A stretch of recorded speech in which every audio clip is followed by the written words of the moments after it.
అందరికీ నమస్కారం. మనం ఈరోజు కర్ణాటకలోని బీదర్ నగరంలో ఉన్న దక్కన్ చరిత్రకు సజీవ సాక్ష్యం, 600 ఏళ్ల చరిత్రను తనలో దాచుకున్న అద్భుతమైన కోట బీదర్ కోటను సందర్శించడానికి వెళ్తున్నాం.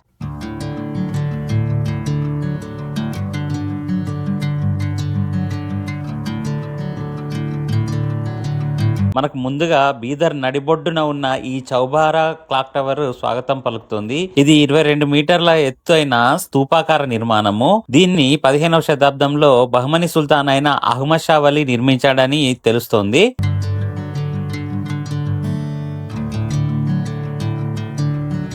కోటకు వెళ్లే మార్గంలో మహమ్మద్ గవాన్ మద్రసా కనబడుతోంది. ఇది బహమనీ సుల్తాన్ల పాలనలో అభివృద్ధి చెందిన ప్రాంతీయ ఇండో ఇస్లామిక్ వాస్తుశిల్ప శైలికి అద్భుతమైన ఉదాహరణగా చెప్పవచ్చు. దీన్ని 15వ శతాబ్దంలో బహమనీ సుల్తానేట్ ప్రధాన మంత్రిగా ఉన్న మహమ్మద్ గవాన్ నిర్మించారు.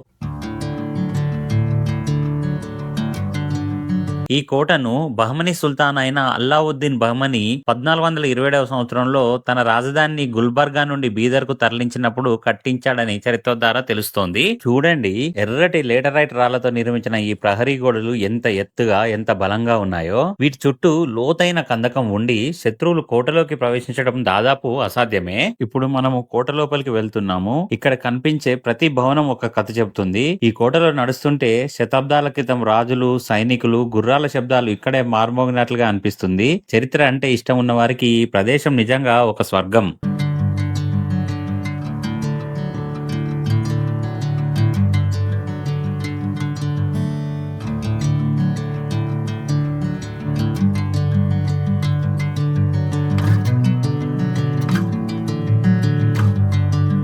ఈ కోట యొక్క మొదటి ద్వారం తలుపులను చూడండి. వీటిపైన పదునైన ఇనుప చువ్వల్ని అమర్చారు. పూర్వం శత్రురాజులు దాడులకు వచ్చినప్పుడు కోట తలుపుల్ని ఏనుగులతో గుద్దించి విరగొట్టేవారు అన్నమాట. ఇటువంటి ఇనుప చువ్వలు ఉన్నట్టయితే ఏనుగులు దాడి చేయలేవు, అందుకే ఇలా నిర్మించారు.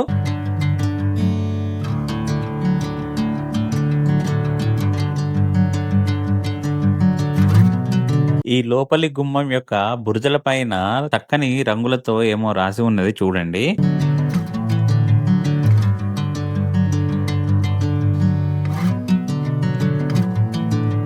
ఈ గుమ్మానికి పైన సింహాలు చెక్కబడి ఉన్నాయి చూడండి.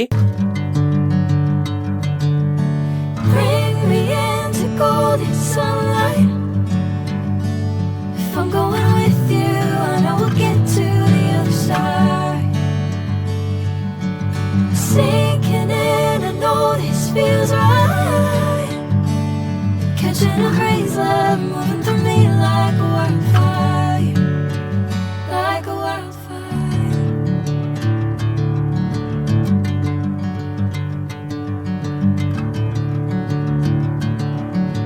ఈ ఎత్తైన కోట గోడల చుట్టూ ఉన్న కందకాన్ని చూడండి. ఎంతో శత్రు దుర్భేద్యంగా నిర్మించబడింది ఈ కోట.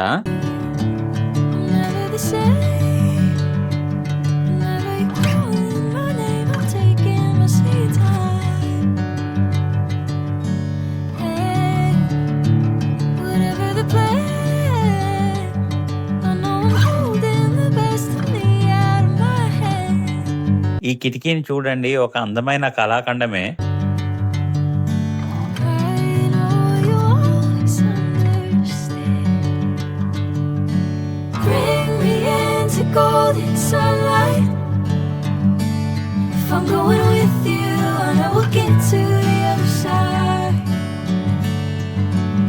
Sinking in, I know this ఇక్కడ చూడండి, ఈ అందమైన గోడ నిర్మాణాన్ని ఏ విధంగా గీతలు గీసి మొత్తం పాడు చేశారో. feels right. నేను దౌలతాబాద్ కోట, గోల్కొండ కోట మరియు వెలగందల కోట చూడడం జరిగింది. అవన్నీ కూడా ఎత్తైన కొండ మీద నిర్మించబడి ఉంటాయి. ఆ ఎత్తైన మెట్లు ఎక్కడము దిగడం కూడా ఎంతో కష్టమైన పని అన్నమాట. కానీ ఈ బీదర్ కోటను చూసినట్టయితే చదునైన పీఠభూమి పైన 22 మైళ్ళ పొడవు మరియు 12 మైళ్ళ వెడల్పుతో నిర్మించబడి ఉంటుంది. మీరు ఎదురుగా చూస్తున్నది గుంబాద్ దర్వాజా. ఇది కోటలోనికి ప్రవేశించే పర్యాటకులను చాలా చక్కగా ఆకర్షిస్తూ అద్భుతంగా నిర్మించబడి ఉంది.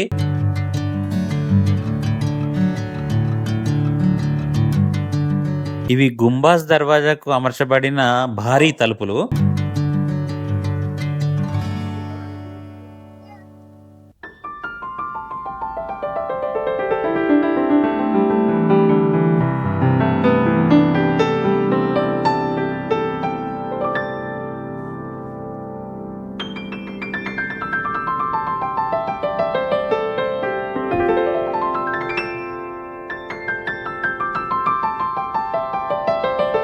గుంబాజ్ దర్వాజా దాటగానే మనకు ఎడమ వైపున రంగీన్ మహల్ ఉంటుంది.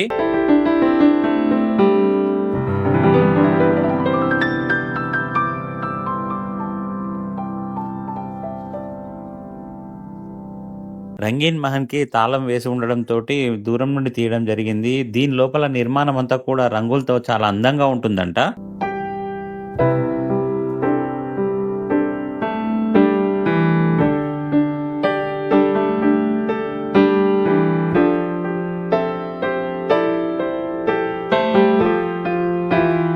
ఇది ఒకప్పటి ఆయుధాగారము. ఇప్పుడు మ్యూజియం గా ఉపయోగించబడుతుంది. ఇందులో వివిధ కళాకృతులు, శిల్పాలను భద్రపరచడమే కాకుండా కొన్ని శాసనాలు, లిపులు మరియు ఆయుధాలను కూడా భద్రపరిచారు. వాటన్నిటిని మనకు ప్రదర్శనగా ఉంచారన్నమాట. ఎదురుగా చూస్తున్నవి ఫిరంగి గుండ్లు. ఇవి కోట అంతటా కూడా ఎక్కడ పడితే అక్కడ పడేసి ఉన్నాయి. ఈ ప్రదర్శనశాలలో ఉంచబడిన శిల్పాలు, వివిధ కళాఖండాలతో పాటుగా ఆయుధాలను అన్నిటిని ఒకసారి చూద్దాము. ఈ కోట యొక్క చరిత్రను చూసుకున్నట్టయితే మొదటి అహ్మద్ షా 1422 సంవత్సరం నుండి 1486 వరకు పరిపాలించారు. ఈయన కాలంలోనే మదరాసాలు, మసీదులు, మహల్లు, రాజభవనాలు, తోటలన్నీ నిర్మించబడి ఉన్నాయి. ఈ బీదర్ చరిత్రలో చెప్పుకోదగ్గ ముఖ్య వ్యక్తి ఎవరంటే ప్రధానమంత్రిగా పనిచేసిన మహమ్మద్ గవాన్. శాలివాహన శకము 1656లో ముఘల్ చక్రవర్తి ఔరంగజేబు ఆక్రమించుకునేంత వరకు ఈ కోట అంతా కూడా బారిద్ షాహీ సామ్రాజ్యం అధీనంలో ఉంది. ఇక 1724లో నిజాం నవాబులైన అసఫ్ జాహీల అదుపులోకి ఈ కోట రావడం జరిగింది. తర్వాత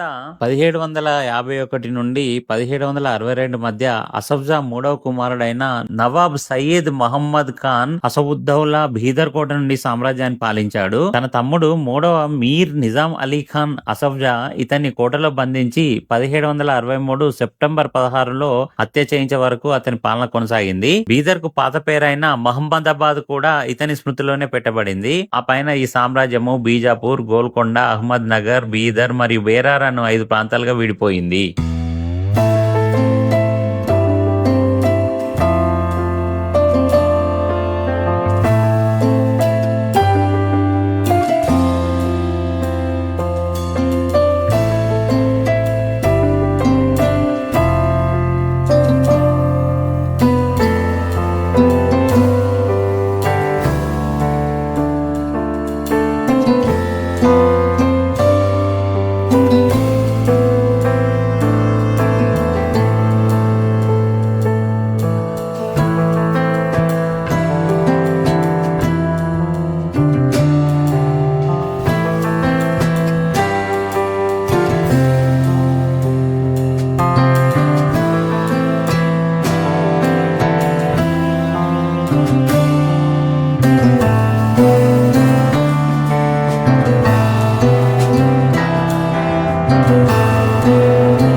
ప్రదేశం అంతా హజారీ కొత్రి అంటారంట. అంటే 1000 గదులు గల నిర్మాణము.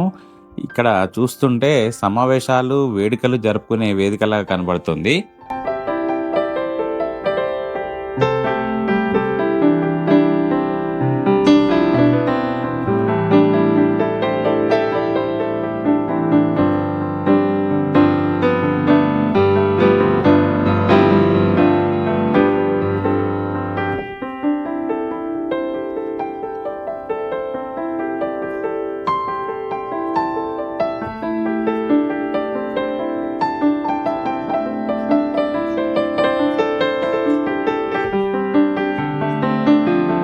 హజారీ కొత్రికి ఒకవైపున మూలకి ఈ ఫిరంగిని చూడవచ్చు మీరు.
ఎదురుగా కనబడుతున్నది తఖ్త్ మహల్. దీన్ని రాజ్ దర్బార్గా ఉపయోగించేవారు.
విశాలమైన కోట. ఈ కోట ప్రత్యేకత చూసారా? మనము గోల్కొండ చూసాము. గోల్కొండ కోట, దౌలతాబాద్ కోట, మరి ఎలగందుల కోట కూడా చూసినాను నేను. అవేంటంటే ఒక కొండ మీద నిర్మించబడి మెట్లుంటాయి. అతి కష్టంగా ఎక్కుతాము. కానీ ఈ బీదర్ కోట అనేది చాలా విశాలమైన మైదానం ఇది. ఒక పీఠభూమి మీద నిర్మించబడింది అనమాట. ఈ మెట్లు ఎక్కడము కొండ లాంటివి ఏమీ లేవు. చూసారా? ఏ ఏ చరిత్ర చూసినా ఏముంది గర్వకారణం, కూలిన కోటలు. చూసారా అన్ని కూలిన కోటలు,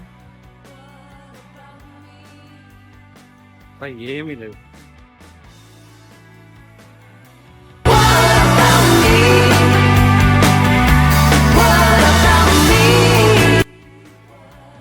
బొమ్మగొండేశ్వర్లో పాత కోట, ఓల్డ్ ఫోర్ట్, అట్లాగే గగన్ మహల్ ఉంటుంది. గగన్ మహల్ మీరు చూడొచ్చు నా వెనకాల, అదిగోండి అక్కడ కనబడుతుంది గగన్ మహల్. చూశారు కదా, ఇది బీదర్ కోట. బహమని సుల్తాన్లు పాలించారంట. ఈ కోట కోసం ఎంతమంది సుల్తాన్లు కొట్టుకున్నారో మీరు చరిత్రలో చూడొచ్చు. ఇంతమంది కొట్టుకొని ఏం చేశారు? ఆఖరికి కూలిపోయిన గోడలు, ఇరిగిపోయిన మేడలు, అంతే, వాళ్ళు మట్టిలో కలిసిపోయారు. ఇవండి బీదర్ కోట విశేషాలు. ఈ వీడియో కనుక మీకు నచ్చినట్టయితే లైక్ చేయండి, షేర్ చేయండి, కామెంట్ చేయండి. మన ఛానల్కి 1K సబ్స్క్రైబర్స్ నిండడానికి ఇంకా 88 మంది సబ్స్క్రైబర్లు కావాలి. మీరందరూ తలుచుకుంటే ఇది ఒక పెద్ద విషయమే కాదు. మరొక వీడియోలో త్వరలో కలుసుకుందాము. విష్ణు తుమ్మ.